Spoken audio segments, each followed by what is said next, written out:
You're eagle-eyed, as bright as a button, and carry a notepad and pencil wherever you go. You're either a very nosy neighbour or the perfect person for the series. Welcome to the TV show with only one question. Who done it?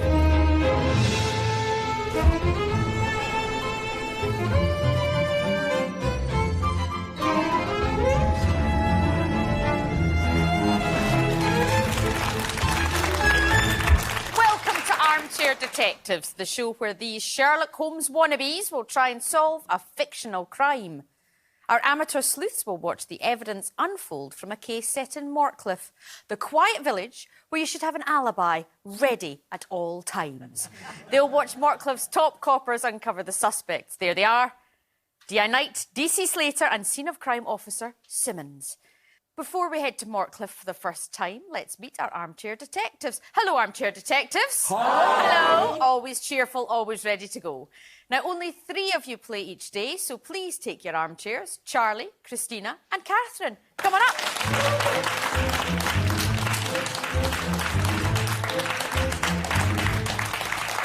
The detectives who guess the killer correctly will win one of these. The glorious golden magnifying glass trophy. Ooh.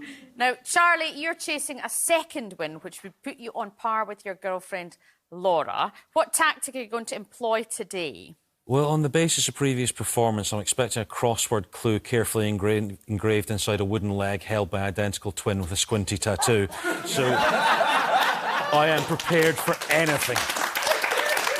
Now, Catherine, you and James are the only detectives who could end up with a 100% record. Yeah. Do you think you're going to make it? I'm going to leave it to Providence. I think I've got the 3 so far through a combination of a benevolent Providence and dumb luck. OK, and Christina, do you need some dumb luck today? How are you going to do it? Employ my formula. Your formula. Remind everyone what your formula is. K equals FMC. Which is? Killer equals forensics motive connection. Let's see if that works out. Time for round 1, the crime scene. Knight and Slater are called out to meet Simmons at St Barnaby's Church. Notepads at the ready. For the first time today, let's head over to Mortcliffe.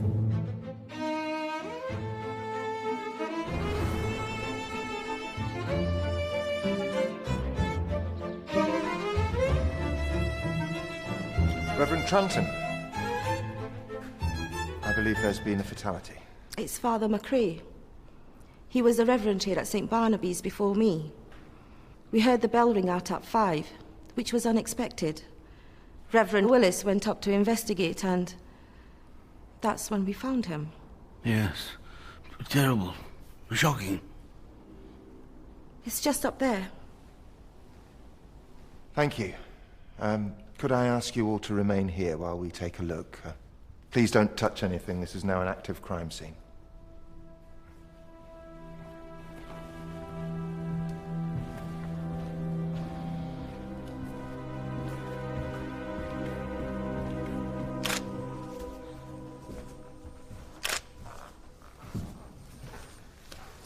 Bruising around the neck, so it's very likely he was strangled. The Reverends say they heard the bell ring at 5 o'clock. Well, it appears he pulled the rope to attract attention, which would suggest the time of death was around 5. I'll confirm that as soon as we're dusting for prints now. Any chance this is anything other than a murder? With those bruises, it's unlikely.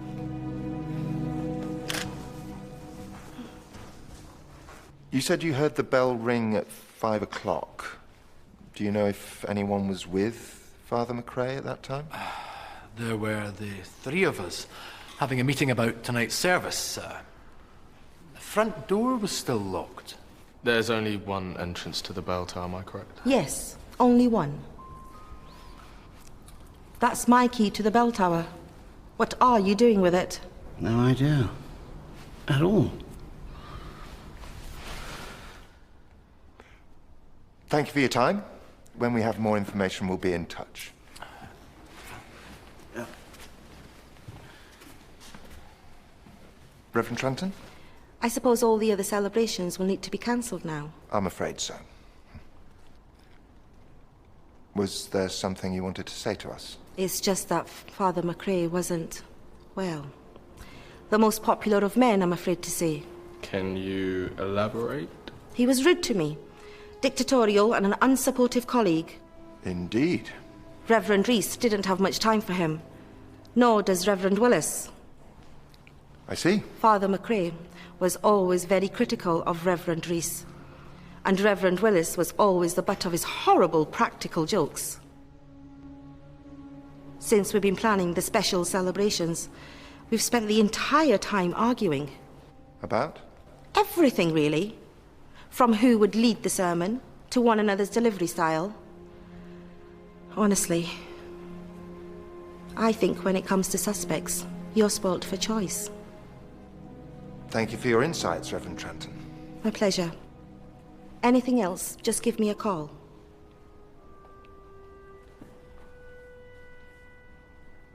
I've never known anyone so keen to give us their insights, so...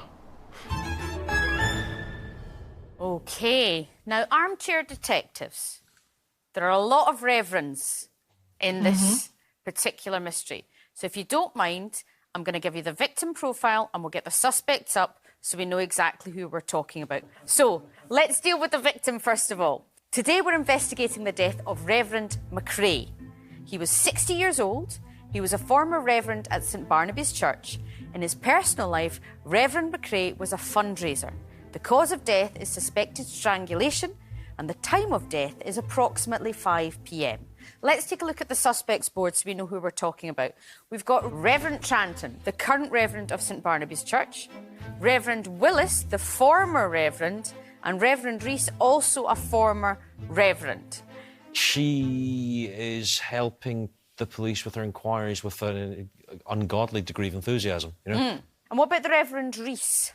He has an unfortunate expression Yes. in there, which would seem to indicate that the joy of the Lord does not run particularly fast in his veins. Also looked a bit shifty when he was sitting down, the two of them. There was a wee together. bit of... There was a little bit, yes, exactly. Yeah. Here's your first piece of evidence to interrogate.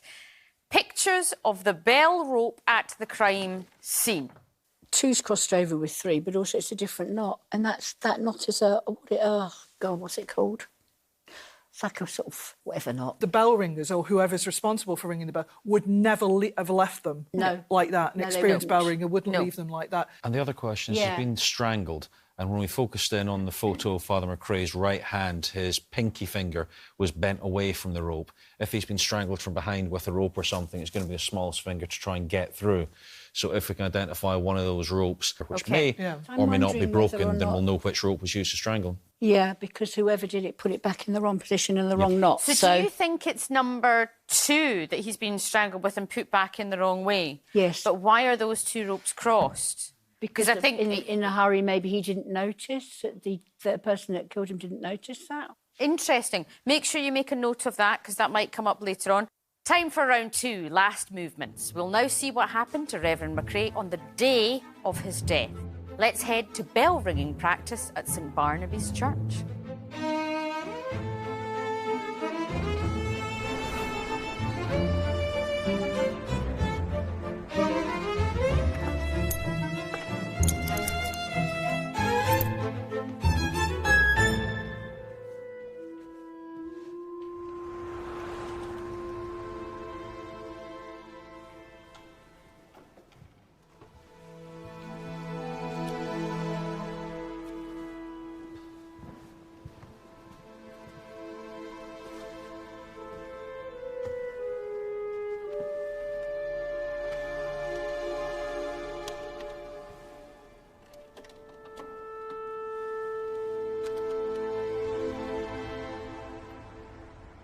So we have 6 bells. This rope leads to the number 2 bell, which is the second lightest bell. It still weighs several hundred kilograms. Indeed. I do hope I don't have to go over the dangers of unsupervised bell ringing. Okay.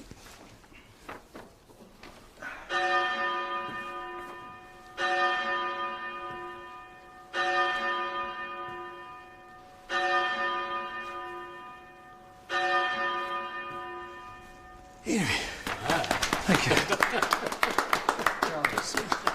The bell we'll give you some practice on is the treble, which is the lightest bell. And we've tied it off at the clapper so it won't make any noise. Quite useful if things go wrong when you're practicing. It makes an awful din. Reverend Willis here is an expert bell ringer, so he'll be able to give you some pointers. So, who would like to go first? Reverend Rees. Oh, no. No, thanks. I'm just here to watch. Father McRae. Oh, bells are not my thing. The peal of God's loveliness doesn't move you? Awful din, really. Reverend Tranton, please. Thank you. There you go. Okay.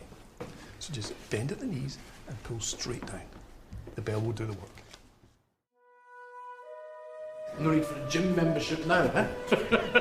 I think quite like a good bell ring. Yeah? Keeps you physically fit. Let's see. Thank you, Lee. I'm going to be stiff in the morning. A nice hot bath will sort you out. And I've locked up as well. Great. See you later. Bye-bye. Bye. Should we all reconvene at 4:30? I've had a few thoughts.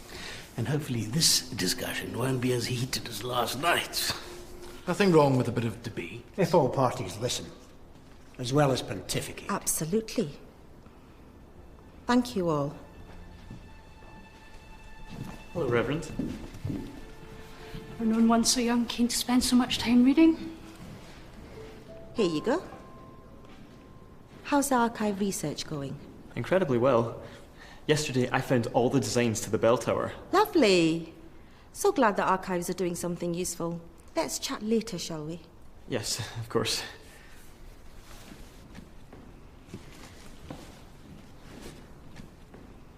Anything I can do to help? Just tell me where you want the arrangements to go. Do the usual, as well as a few extras. Did you bring roses? I've got some lovely peach-coloured ones that I got this morning from Davy Clark. They're in the van. You have no idea what he told me. If this is gossip, I'm really busy. Not at all. You know me, Reverend. The last thing I do is gossip. Indeed. Davy said that Reverend Rees wanted to refurbish the vestry in the church residence when he lived there. And he did lots of fundraising. But somehow the funds went missing. Marco! Not gossip, Reverend. Fact.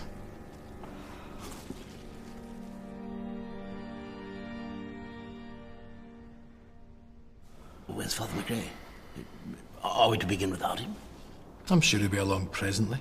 Look, we've got a lot to get through. I suggest we just carry on. So, Father McRae will discuss the Nativity. Reverend Willis, you will cover the Ascension. And Reverend Rees, you will do the Holy Trinity. Or I could. I'm sorry? Honestly. Not this again. You always get to do the good bits. All right. Reverend Willis, you can do the Holy Trinity. I thought Lee had gone. I'm going to take a look.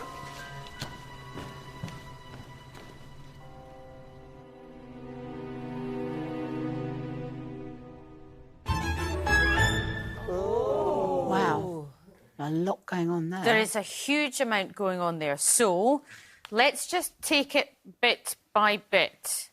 It struck me that Jeanette is very fussy and careful. When she came into the church, she walked up, she straightened the post, she stuck the poster down. She's very fastidious, isn't so she? she's Yeah. fastidious about what she did. So it's unlikely that she would have done something, even though she'd just been introduced to the bells, like tie them up the wrong way or cross them over or any of those things. But I think probably the most relevant bit was Peter Tench, his name was, saying that the archives had discovered the original plans for the bell tower. Yes. And I would be very surprised if that schematic doesn't perhaps have another way in and out that nobody knows about. Oh. Let's get the suspect board up because we've got some more people to add to the suspect boards. We're adding a further 3 names. Lee Brewer, the bell ringer, Margot Babbage, best name ever, a florist, and Peter Henge, a research student. That Reverend Rees was looking for, he'd been raising funds to redo the vestry and the living accommodation, and that money had disappeared. And obviously... the funds had gone, yeah. Peter Henge, what did we find out from Peter? We found out much about him. A young man who's very interested in the archives. Never seen a young man who's so interested in reading before. I'm glad those archives are getting some sort of use. And he may or may not have found another way into the belfry. Yeah. Yeah, that's what I wondered whether Yeah. he did or Well, not. now's your chance to pick a piece of evidence to interrogate further. We have a forensic report on a vase from St Barnaby's Church, or a CD from St Barnaby's Church, and finally, the amended order of proceedings. Let's go for the vase. Yeah, I was going to say, I'm not sure why it's there, so if I'm not sure why it's there, let's find out. Because it's odd that it suddenly come up, and all I saw her do was, She just manoeuvre picked it up. Okay. Yeah, I think Let's we should have a go look for the at that vase then, because yeah? it's closest. Vase forensics, please. So, we have a sample found on the vase, and it matches no one on that list. Yeah, the DNA doesn't match anybody's, does it? It is quite But close the to DNA Reverend is very Willis. close to E. Yeah. So would that? I wonder if the person hanging that is related to Reverend Willis. Is there anyone on that list that's on the suspect board? Young Peter Henge is there. And if that DNA is as close to the Reverend Willis as we think, and we have a young man around about the right sort of age, I have a narrative forming. Do you have a narrative forming? I'll find out in a wee minute. It's time to lock in your prime suspect, Armchair Detectives. Who do you think is most likely to be the killer so far? Please write the name down in your notebooks now.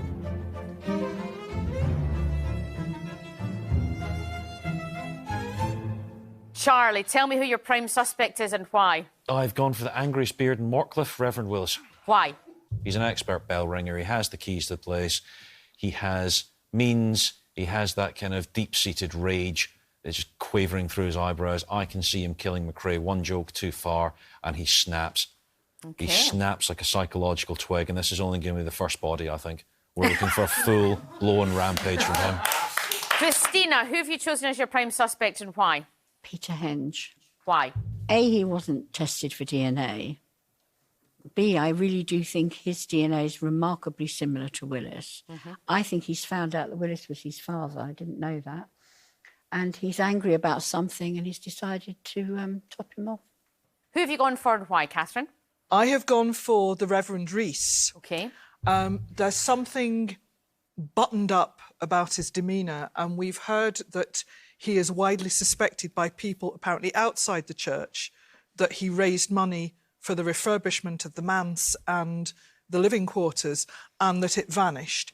And I think that because he is actually holding everything in, whereas I think the other minister would just blow up and confess. Willis just kind of... Well, Willis would confess the moment the police arrived. OK, so in summary, our armchair detectives have suspected as follows. Charlie has gone for Reverend Willis, Christina has gone for Peter Henge, and Catherine has gone for Reverend Rees. Well, it's on to round 3 now, the police interviews. DI Knight receives a very interesting phone call. Notepads at the ready. Let's go to Morcliffe Police Station.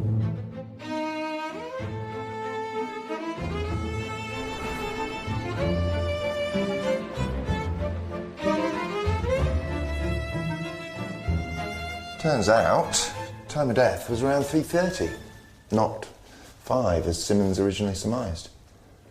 It's interesting, that. Changes everything. Were you alone Friday evening? No. I had Reverend Willis staying, as he's from out of town. Reverend Rees and Father McCrae both joined us for dinner, so we could all plan the sermon together.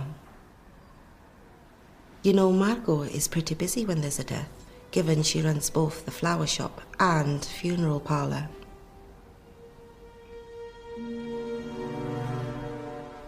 At 3:30, I was in the vault under the church, finishing some research that I was going to present as part of Sunday's celebration. I discovered some really interesting stuff on how the bells were made. Reverend Rees had asked me if I could find out anything about the collection plate we use. I didn't find anything particularly interesting, just a newsletter with a picture of Reverend Rees and Father McCrae from the early 90s. Did you see or hear anything out of the ordinary? I heard people arguing. It was around 3:30. And then I heard something break shortly after that. Did you recognise the voices? No idea at all. Male or female voices? Sorry. No.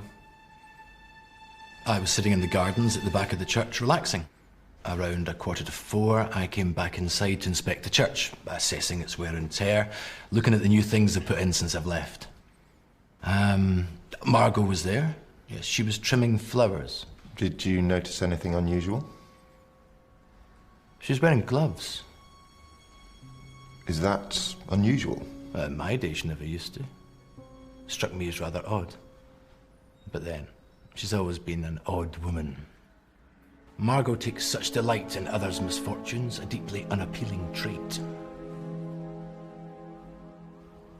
He was a misogynist, in my honest opinion. Very rude to women. Particularly obnoxious to Jeanette. The woman was a saint for tolerating him. Reverend Willis, what were you doing at 3:30 yesterday afternoon?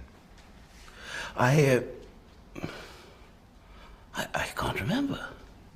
Do you have memory issues, Reverend? Not at all. Let's see. I was involved in the peal in the morning. I love a good bell ring. A peal lasts about 3 hours. It's quite a workout. That's why I'm still so strong. I think I was reading through my part of the sermon for that evening, but I'm not entirely sure. You were the one who discovered the body. Did you move or touch anything? I'm not sure. Quite shocking seeing a dead body. Indeed. Do you recognise this at all? No? I don't think so. I mean, apart from the fact that it's a key. Yeah, it's the key to the bell tower. When we arrived at the church, you had it in your pocket. Do you know why? Did I? Well, I don't know how it got there. What's going on? Oh my goodness. Let's start at the very beginning. We found out some very important information in that film. What did we find out? Time of death had been altered. It wasn't the same. Is that right? What's the time of death, apparently? 3:30. 3:30. So we initially thought it was... 5 o'clock. 5 o'clock. Why did we think it was 5 o'clock? Because that was the time the body was discovered, and we thought it must be close to then.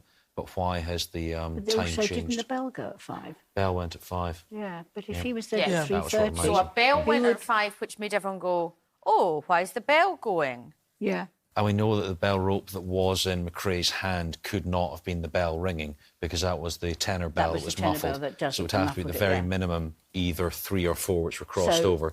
when- Second bell had the Yeah. changed knot, and 3 and 4 were crossed over. Hold on a second. Catherine's just sat up like a bolt of lightning has hit her. Come on, Catherine. Whoever tried ringing the bell to call attention wasn't at the meeting, because if he'd been at the meeting, they would have known that the bell was tied up. Yeah. Was tied up. So who was supposed to have been at the meeting and it wasn't? There was somebody, wasn't Well, there? here's the suspect board. All the reverends were at the meeting, weren't they? At Was the- Margot there? Nope. What about Peter? Was Peter there? No, he came with Margot later Yeah. on. So it's Margot and Peter were not at the meeting. Yeah, let's take a look at another piece of evidence, see if it can help you out. Excellent. A CD from St Barnaby's Church, the amended order of proceedings, or the new piece of evidence, an old church newsletter. Yeah, let's So the gamble new- newsletter. the Sounds good to newsletter? me. Why not? The Front newsletter? story. The newsletter, All please. right, they're so decisive today. It's excellent. Newsletter, please. Let's have a look at it. So, January meeting of the board. Thank you for the donations. This week's collection totalled £20. That's 2 Scottish £10 notes and a Scottish £5 note. Or is that? No, it's Nope. 20, isn't it? So it's 40 up there rather than 20 quid. So somebody's been skimming the plate. Somebody's had haven't half of it. they? So that's not. I mean, You that's did just. say that funds were being missing. Who was it? Yes. That said that That was the flower Margot's, lady, didn't? yeah, the flower Margot's lady? gossip was that funds had gone missing for the refurbishment, Okay, but and who Reece was responsible. noticed the picture? That was noticed by Peter. And if the rumour and scuttlebutt around the town from Margot is that Reece is the one responsible for skimming stuff, and that happened before he took over from McCrae, maybe he's been searching for evidence to clear his name. He was never the thief, our victim was. OK, guys, it's time to pick your prime suspect again. Are you going to change your mind? Are you going to stick with who you had? Please write down the name of your prime suspect now.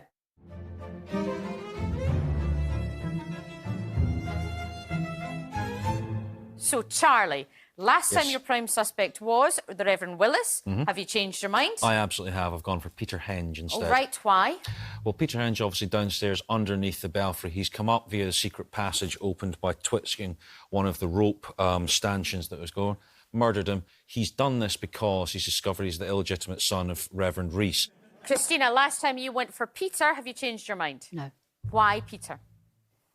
I do think it's something to do with lineage, but yeah, there's something. My gut instinct says him. Often going with your gut is the best thing to do. Catherine, last time you went for Reverend Rees. Have you changed your mind? No, I'm still sticking with the Reverend Rees, though I don't have a huge amount of conviction about it. But there's something about his buttoned upness that makes me feel he's keeping quiet on a lot. Yeah. Here's your suspect roundup. Charlie has gone for Peter, Christina has gone for Peter, and Catherine has gone for the Reverend Rees. Well, now it's time for round 4, Dig Deeper. It's time for tea at St Barnaby's.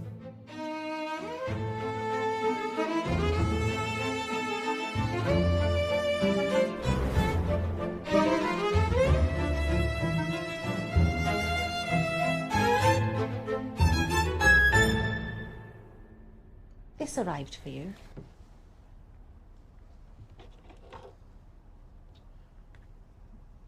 Reverend Willis, what's in your pocket?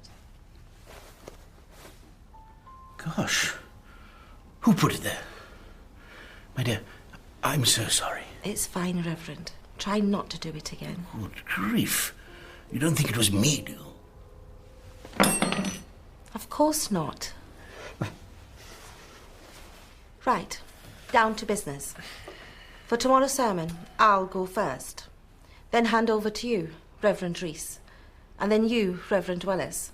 And then I thought you could finish things off, Father McRae. It makes more sense that it's the other way around, don't you think? As the oldest and the first father here, surely I should start. Well, since I am the current Reverend... Well, I think it's fair to say that I'm the most popular one. Fair how? My dear, no one can deny the drop in attendance since your tenure. And I bet you have a theory on why that is. The thing with women is how quickly they become emotional. It's not ideal in positions of responsibility. Oh dear, are we going to fight? Absolutely not. I invited you. I didn't have to. Oh, but you did, my dear. With dwindling numbers, you couldn't afford not to invite me. Why don't you introduce McRae, Jeanette, and then McRae can do the beginning of the sermon? Sounds like a good idea to me. Although you don't want too much on your plate, McRae. Fine.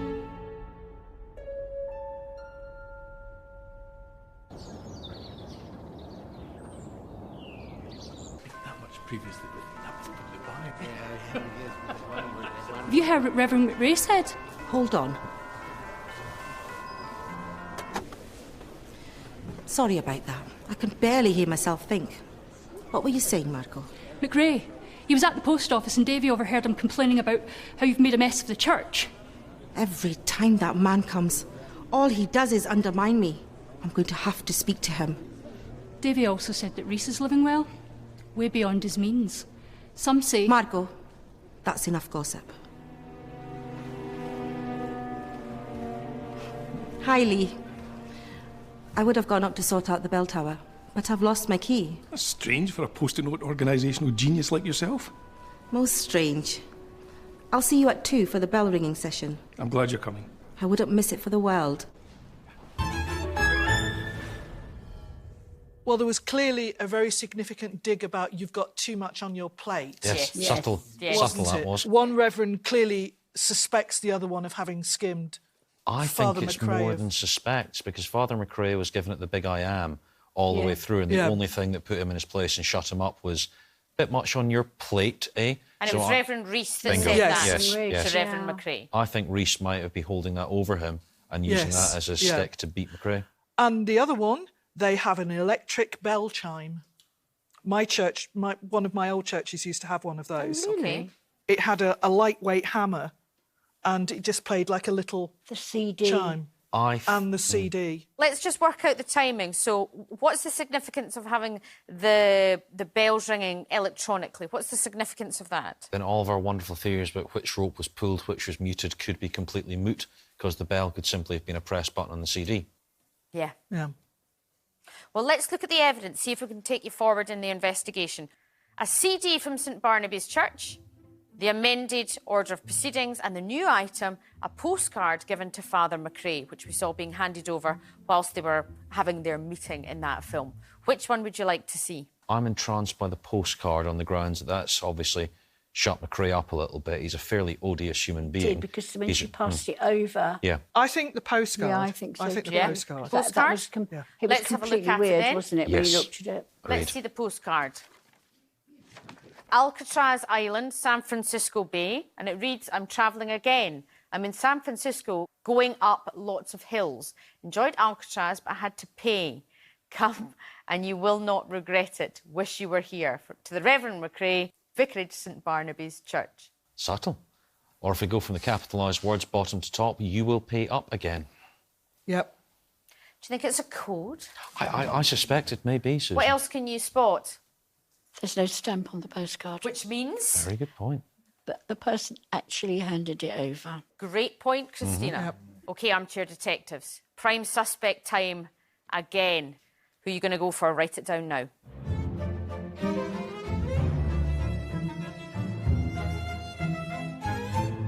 Charlie, last time your prime suspect was Peter. Yes. Have you changed your mind? Absolutely. Of course you have. Who have you gone for this time? I've gone for Jeanette Tranton, the Reverend, because she has been extraordinarily tolerant in dealing with the odious Reverend McRae and his misogyny and unpleasantness. I think she's finally snapped. Christina, last time your prime suspect was Peter. Who have you gone for this time? Peter. Peter again. Why have you stuck? It's just my gut instinct. Catherine, last time you went for the Reverend Reese, have you changed your mind? Yes, I have. Who have you gone for? I've gone for Peter. Why?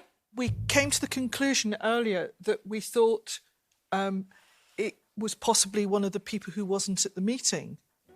Yes. And Peter is one of those people. So in summary, the prime suspects as it stands are Charlie has gone for the Reverend Tranton, Christina has gone for Peter, and Catherine has gone for Peter as well. It's round 5, the final clues. Knight and Slater are praying for a quick conclusion to this case. Notepads at the ready. Let's head back to Mortcliffe.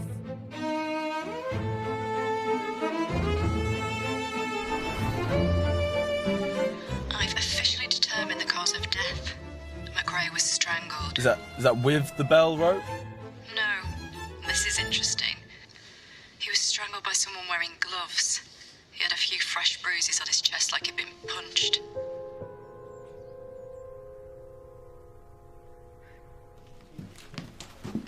Hello, I'm Mrs. McRae. D.I. Knight, thank you so much for coming in. When I heard that he'd been sent a postcard, I had to come right away and show you these.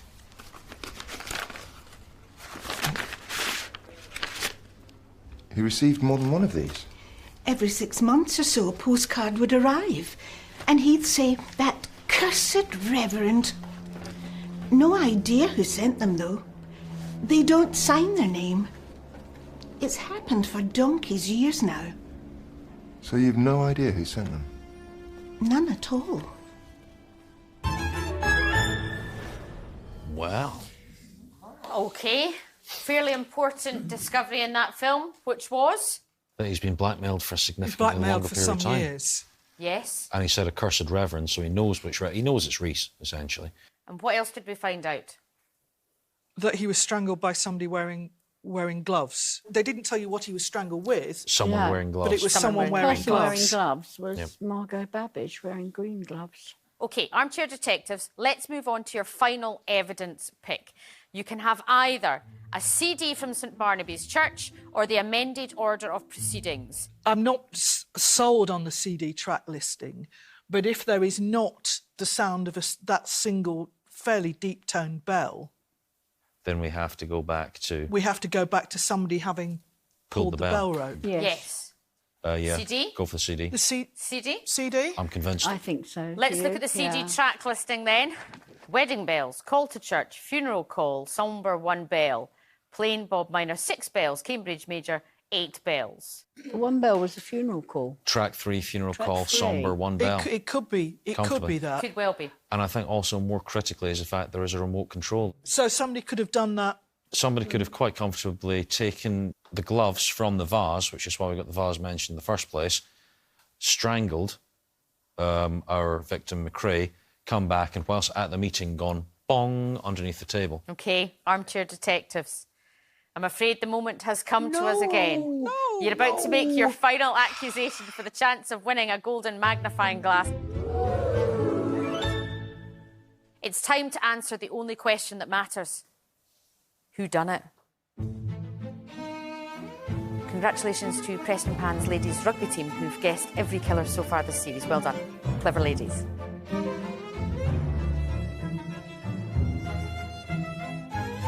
It's the big moment. I need you to tell me who you're accusing and why. Charlie. Right, I have gone for Peter. The only people who weren't at the campanology lesson were Margot and Peter. Okay. And only someone who wasn't at the campanology would have put the muted bell into his hand, because he's tried to say, you know, our victim McCrae has pulled it, and so it has to be someone who didn't know that bell was muted. So that has to be one of those two. So Peter? And I think it's Peter. Christina, who are you accusing and why? Peter. Why? Something in my head is there's all the little things that have gone on and have led me to him. Catherine, who are you accusing and why? I'm sticking with Peter. OK. There's something a bit too perfect about his evidence. He said he was in the archive room in the crypt and that he heard voices, but not enough so that he could even tell that it was a man or a woman. Yes. And then he says he heard broken glass. But we've never seen any broken glass. There's none in church. The vase is still there. And I think that's the sort of incidental detail that he's just thrown in to make it sound as if he's heard in evidence. Okay. So I think it's him, but just leads me to him. So our armchair detectives are all accusing Peter of the murder of Reverend McCrae. You have a final piece of evidence left, though, armchair detectives. It is the amended order of proceedings. Let's have a look at it. St Barnaby's 750th celebration sermon. 10 a.m. live bell ringing demonstration. 2 p.m. bell ringing workshop. 6 p.m. evening service. As you can see, things are scrolled out. Reverend Rees, etc., etc. The person who did those changes was the Reverend Willis, because we saw him scribbling. That looks suspiciously similar to the handwriting in the postcards. Let's find out what happened. Well, drat. So, what really happened in today's story, White Collar Crime? Who killed Reverend McCrae? Let's find out who done it.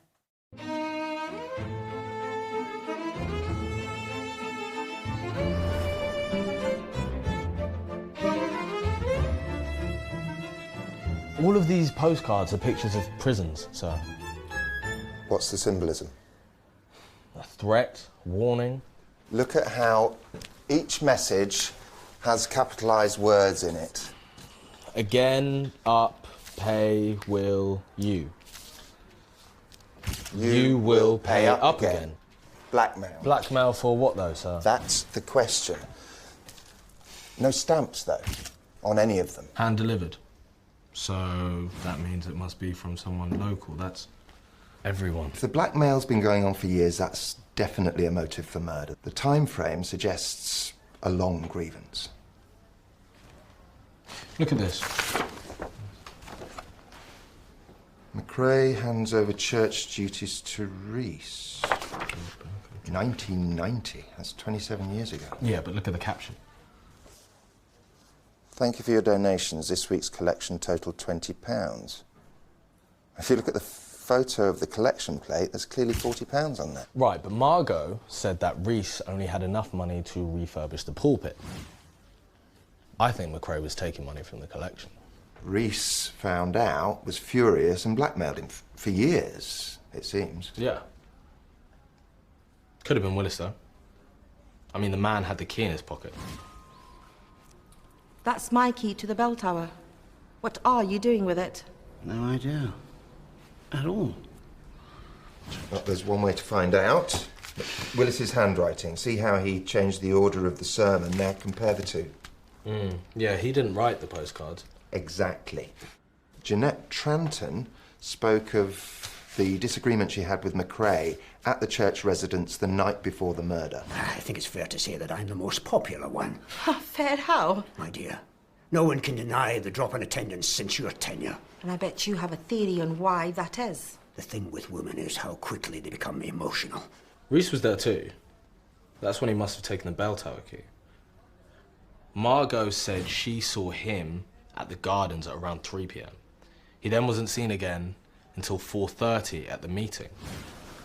Where's Father McCrae? Are we to begin without him? I'm sure he'll be along presently. Look, we've got a lot to get through. I suggest we just carry on. By which time McCrae was already dead. Margot Babbage and Peter Henge both said they heard people arguing, but neither of them could identify the voices. Did you recognise the voices? No idea at all. Perhaps McCrae had had enough of the blackmail. Challenged Reese, they argued, Reese then strangled him, then he made it look as though it happened at 5 by using the remote to play a ringing bell. I thought Lee had gone. I'll go take a look. In order to give himself an alibi. The meeting. Reese had motive, means and opportunity. I think it's time we paid the Reverend a visit. For whom the bell tolls, sir. Indeed, Slater. It tolls for he. Come on. I can confirm that the killer was the Reverend Reese. Charlie, you look desperately upset. Well, he was in the meeting where he knew that that was a muffled bell pull. So he'll have known that his alibi wouldn't have worked because he's basically put a muted bell rope into the guy's hand.